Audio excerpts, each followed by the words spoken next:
राजा साहब, ये बताइए कि इब्तदाई तौर पे जो पुराना कानून था उसके मुताबिक तो 3 साल की तैनाती होती थी आर्मी चीफ की, फिर उम्र की हद बढ़ा दी गई तो 5 साल हो गई मौजूदा आर्मी चीफ की मुद्दत मुलाजमत। तो लेकिन ये 29 तारीख को बहुत सारे लोग बहुत अहमियत के हामिल करार दे रहे हैं कि जी 29 तारीख को ये नोटिफिकेशन जो है उससे पहले हो जाना चाहिए था। बहुत सारे लोग कहते हैं कि नई तरमीम की तो ज़रूरत ही नहीं थी, वो तो 2 साल तो पहले एक्सटेंड है, तो ये नया जो नोटिफिकेशन है ये 2 दिन बाद भी हो सकता है। ख्वाजा आसिफ साहब कहते हैं वज़ीर आज़म बाहर हैं, वो शॉर्टली वापस आ जाएंगे, नोटिफिकेशन जो है ये अपने टाइम फ्रेम के अंदर ही होगा। क्या इससे कोई फर्क पड़ेगा अगर 1-2 दिन भी इसमें डिले आता है तो? बिस्मिल्लाहिर्रहमानिर्रहीम। मेरा ख्याल है इससे फर्क तो कोई नहीं पड़ेगा, कोई सिग्निफिकेंट फर्क मुझे नजर नहीं आता कि इससे कोई प्रॉब्लम पैदा होगी। Since the prime minister is out of country, once he back, तो वो आके तो उनका नोटिफिकेशन कर देंगे, चूंकि फेडरल गवर्नमेंट ने इसका इन्हें नोटिफाई करना होता है। दूसरी बात ये है कि ये बड़ा इंपॉर्टेंट फैसला है फेडरल गवर्नमेंट का, चूंकि जो कारगिल का मौका था, कारगिल की जंग के दौरान ये हमें बड़ा बखूबी अंदाजा हुआ कि वहां पे हमारी जो बड़ी फौज थी तो उसका एक हिस्सा जाके कारगिल की पहाड़ियों पे पहुंचा, लेकिन बाद में जो हमारे एयर चीफ थे उन्होंने कहा कि मुझे पता ही नहीं, इसका मुझे सारी कार्रवाई का पता नहीं, यानी कोऑर्डिनेशन नहीं थी, और उसके नतीजे में पाकिस्तान की आर्मी को, स्टेट ऑफ पाकिस्तान को नुकसान हुआ, उनकी रेपो खराब हुई। तो अभी जो हमारी ये 6 मई से लेके 10 मई तक 2025 को जो बुनियादुल मरसूस जो मार्का हक था वो हमने सर की अल्लाह के फजल करम से, और हमारी मुसल्लह अफवाज पाकिस्तान ने, तो उसमें ये बड़ी जबरदस्त कोऑर्डिनेटेड एफर्ट थी। लेकिन उसके बाद मजीद इसे बेहतर करने के लिए अंदाजा ये हुआ कि मिनट्स के अंदर डिसाइड करना होता है कि हमें क्या स्टेप्स लेने हैं, क्या मेजर्स लेने हैं और किस तरह हमने मूव करना है। तो लिहाजा ये ओहदा क्रिएट किया गया, जिस जैसा कि आपने अपने इंट्रो में बताया कि अमेरिका में है, बरतानिया में है, भारत में मौजूद है। CDF का चीफ ऑफ डिफेंस फोर्सेस का ओहदा ऑलरेडी मौजूद है, तो लिहाजा इसमें कोई कबात नहीं कि पाकिस्तान में ये क्यों ना हो। और फिर इनका अगर रोल देखा जाए तो बड़ा पिवटल रोल है, बड़ा इंपॉर्टेंट है, बड़ा पर्टिनेंट रोल है कि वो सारी जो मुसल्लह फौज हैं उन्हें सुपरवाइज करते हैं, उनकी प्लानिंग को सुपरवाइज करते हैं, और फिर जंगी हालात, यानी जो मुसल्लह फौज के, इससे पहले आपको पता है कि joint chief of staff committee होते थे, तो अब वो जो ड्यूटी है, वो जो जिम्मेदारी है, now it is assigned to the chairman defence forces, तो वो उसकी सरबराही करेंगे।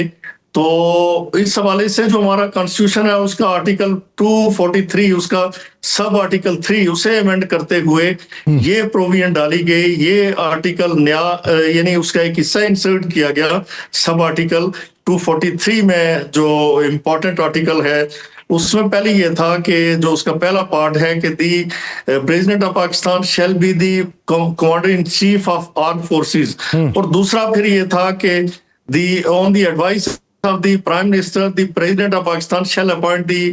फिर आगे चीफ्स की बात आ जाती है कि वो चीफ ऑफ आर्मी स्टाफ है, चीफ ऑफ एयरफोर्स है, चीफ ऑफ नेवी है। तो ये फिर उससे तब्दील करते हुए ये नया आर्टिकल, नई कानून साजी करते हुए उसे डाला गया। आर्टिकल का एक हिस्सा जो मैं वजात कर चुका हूँ 243 सब आर्टिकल 3। तो मेरे ख्याल में ये खुशाइंद है, और आपका जो सवाल था तो उसका जवाब मैं दे चुका हूं कि इससे कतन कोई फर्क नहीं पड़ता। प्राइम मिनिस्टर आएंगे, जिस दिन वो नोटिफाई करेंगे तो वहां से उनकी टर्म स्टार्ट होगी 5 इयर्स, यानी ये उनकी टर्म स्टार्ट जो है ये 2022 से नहीं होगी, क्योंकि ये देखिए ना, एक इसमें मैं गुजारिश कर लूं कि इसका रिट्रोस्पेक्टिव इफेक्ट नहीं होगा। यानी जब आप कानून साजी करते हैं ना, तो आपको उसमें वाज़े तौर पे लिखना होता है कि इसका रिट्रोस्पेक्टिव इफेक्ट होगा या प्रोस्पेक्टिव होगा। कॉन्स्टिट्यूशन अमेंडमेंट हुआ, पोस्ट अब तख्लीक हुई, तो लिहाजा ये और बढ़ जाएगा। राजा साहब, जैसे कि मैं सवाल मेरा पिछला ये था कि आपने कहा कि मुद्दत उसी दिन से शुरू होगी जिस दिन ये नोटिफिकेशन होगा। अब आपको याद होगा कि पहले उम्र की बालाई हद जो थी उसको तब्दील किया गया। अब अगर 5 साल का ओहदा जो है या 5 साल की मुद्दत जो है, ये आज फर्ज कर लें कि रात गए इसका नोटिफिकेशन जारी हो जाता है, ये आज से स्टार्ट होगी, तो फिर जो एज अपर लिमिट है वो कैप खत्म हो जाएगी।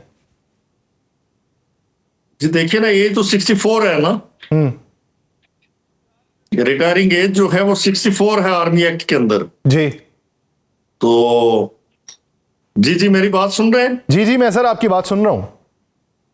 जी वो 64 है, तो मेरे ख्याल में जो फील्ड मार्शल हैं तो वो 64 तक उनके शायद 5 साल बनते हैं अभी। शायद वो, मेरा जो ख्याल है जाती तौर पे मैं समझता हूँ, मेरा जो नॉलेज है कि he has not attend the age of 60 years, still he is 58 और 57 उनकी एज है, तो वो तो आसानी से कंप्लीट कर लेंगे अपनी टर्म। बहुत सारे लोग इसके बारे में बात कर रहे हैं कि आर्मी चीफ ही क्यों डिफेंस फोर्सेस का सरबराह होगा। तो आप ये बताइए कि हैयत के एतबार से या काम के एतबार से या जोग्राफियाई एतबार से या समझबूझ के एतबार से क्या फ़र्क होता है और किस वजह से ये इंतखाब इस ज़िमन के अंदर किया गया कि आर्मी से ही वो डिफेंस फोर्स का सरबराह लिया जाएगा। जी हाँ, देखिए मैं जिस तरह बता रहा था कि एक ग्राउंड फोर्सेस जो है, आपकी जो लैंड फोर्सेस है, आपकी मेजॉरिटी, आपकी मेजर स्ट्रेंथ लैंड फोर्सेस से, ज्योग्राफिकली लैंड फोर्सेस की डिप्लॉयमेंट मैक्सिमम एरियाज पे होती है, और इनके सपोर्ट में आपकी एयरफोर्स आती है जब इस तरह मेजर ऑपरेशंस होते हैं। एट टाइम्स नेवी के साथ भी हम कोऑर्डिनेशन होती है। आप देखें ना, जब आपका बॉर्डर, हम खाली अफगानिस्तान की मिसाल देखें, 2641 किलोमीटर का बॉर्डर है, तो इसमें डिप्लॉयमेंट तो आर्मी है, ग्राउंड पर डिप्लॉयमेंट है। इसी तरह आप देखें एलओसी आपकी है, आपके इसके बाद वर्किंग बाउंड्री है, फिर आपका इंटरनेशनल बॉर्डर है ईस्ट में इंडिया के साथ, तो वहां पे सारी डिप्लॉयमेंट आपकी आर्मी है। इनफैक्ट जो ट्रूप्स वहां पे आपके हैं, सो मेजर किरदार जो है, जो कोर है आपके ना, कोर फोर्स है या एक बुनियादी सतून जो है, वो पाकिस्तान आर्मी है, मेजर रोल है। सो इसको लीड करते हैं chief of army staff. So decision making is rest with the chief of army staff, specially जब ज्योग्राफिकल डिप्लॉयमेंट्स की बात करते हैं, ज्योग्राफिकल एरियाज की बात करते हैं, तो इसलिए तो मेजर शेयर ही पाकिस्तान आर्मी का होता है। दैट्स वाई देखें ये फैसला किया गया था चीफ ऑफ डिफेंस फोर्सेस का, और accordingly chief of army staff currently ये 2 अपॉइंटमेंट्स पाकिस्तान आर्मी के पास होंगे। तो दैट इज द इम्पोर्टेंस कि वो अफवाज का है।